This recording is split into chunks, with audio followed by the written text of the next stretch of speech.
ओम नमः शिवाय। जय मा षष्ठी। बंधुरा आज अशोक षष्ठी। चैत्र मासेर शुक्लपक्षेर षष्ठी तिथिके अशोक षष्ठी बला हये थाके। अनेके आजकेर दिने हयतो एई व्रत पालन करछेन। गृहे सुख शांति और सन्तान सन्ततिदेर मंगल कामना एवं तादेर दीर्घजीवन लाभेर उद्देश्ये एई व्रत मूलत आजकेर दिने पालन करा हये थाके। आजकेर दिने यदि आपनि एई व्रत पालन करे थाकेन ताहले एई विषयटी निश्चयई आपनि जानेन जे आजकेर दिने एई अशोक षष्ठीर व्रत कथाटी अवश्यई श्रवण करते हय, ना होले व्रत असम्पूर्ण थेके जाय। बंधुरा यदि कोनो कारणे आपनि एई व्रतटी आजकेर दिने पालन करते ना पारेन ताहले अंतत एई अशोक षष्ठीर व्रत कथाटी श्रवण करे एई दुटी खाबार अवश्यई पारले ग्रहण करुन। देखबेन मा षष्ठी तातेई सन्तुष्ट हबेन। शुरू करछि चैत्र मासेर अशोक षष्ठीर व्रत कथा। जय मा षष्ठी। पुराकाले तपोबने एक मुनि बास करतेन। বনটির চারিদিকে অনেক অশোক গাছ জন্মেছিল।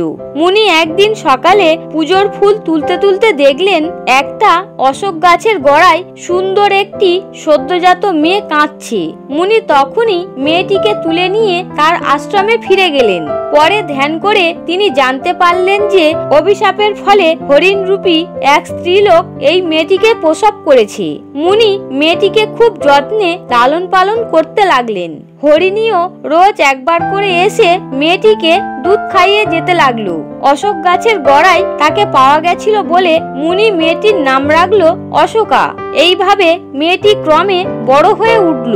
এখন তার বিয়ে দেওয়া দরকার। মুনি তখন মনে মনে স্থির করলেন যে পরের দিন সকালে প্রথমে তিনি যার মুখ দেখবেন তারই সঙ্গে অশোকার বিয়ে দেবেন। দ্রৈবের লীলা কে বুঝতে পারি। পরের দিন সকালে উঠে মুনি দেখতে পেলেন যে এক রাজপুত্র তার অনেক লোকজন নিয়ে আশ্রমের দরজায় অপেক্ষা করছে। মুনি তাকে জিজ্ঞাসা করলেন, তুমি এখানে এসেছো কেন? রাজপুত্র বলল, আমি মৃগয়া করতে বেরিয়েছিলাম। কাল রাত্রে খুব ঝড় জল হওয়ায় আর ফিরে যেতে পারিনি। আপনার কুঠিরে আশ্রয় নিয়েছিলাম।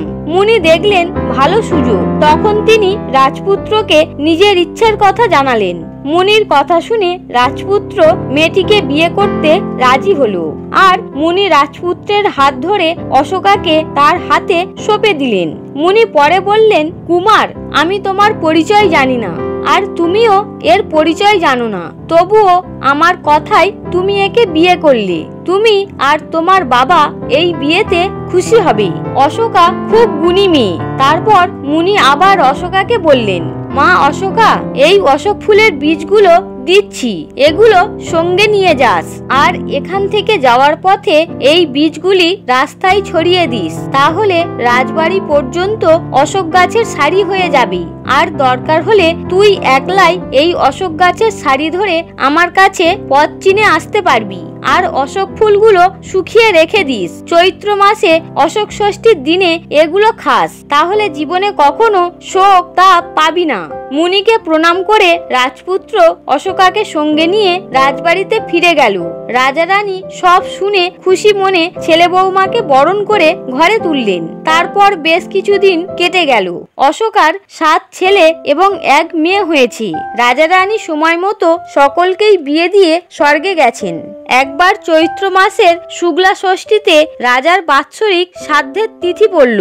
অশোকা বউদের ডেকে বলল, আজ অশোক ষষ্ঠী, আমি আজ ভাত খাবো না। বউরা তখন মুখ কড়াই সেদ্ধ করে দিল। সারাদিন কাজকর্ম করার পর ক্লান্ত হয়ে রাত্রিতে ঘুমিয়ে পড়ল। পরের দিন অশোকা দেখলো যে ছেলের বউরা কেউ ঘুম থেকে ওঠেনি। শেষে ঘরের দরজা ভেঙে ফেলে অশোকা দেখলো যে সকলেই বিছানায় মরে পড়ে আছে। এই অবস্থায় পড়ে অশোকার হঠাৎ মুনির কথা মনে পড়ে গেল।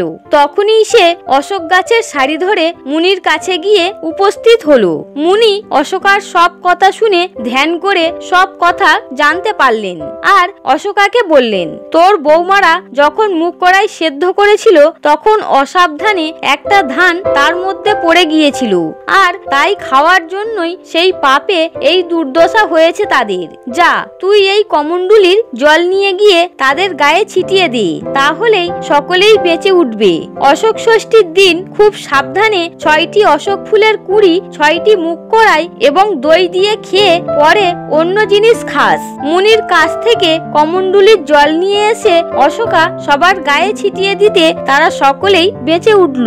তারপর তারা ভক্তি ভরে অশোক ষষ্ঠীর ব্রত পালন করতে লাগলো। মায়ের মাহাত্ম্য ক্রমে ক্রমে দেশের সর্বত্র ছড়িয়ে পড়ল। প্রায় প্রত্যেক বাড়িতে বাড়ির গৃহিণীরা পরিবার ও সন্তান সন্ততির মঙ্গল কামনার উদ্দেশ্যে আজকের দিনে ভক্তি সহকারে অশোক ষষ্ঠীর ব্রত পালন করতে শুরু করলো।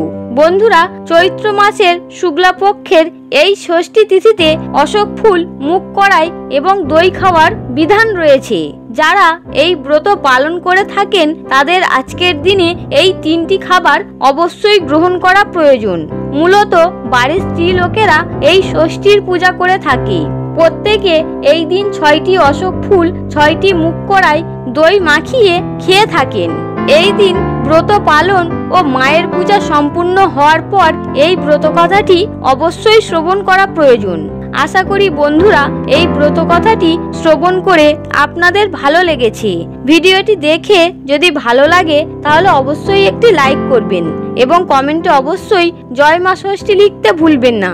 আপনারা সকলে ভালো থাকুন, সুস্থ থাকুন। হরে কৃষ্ণ।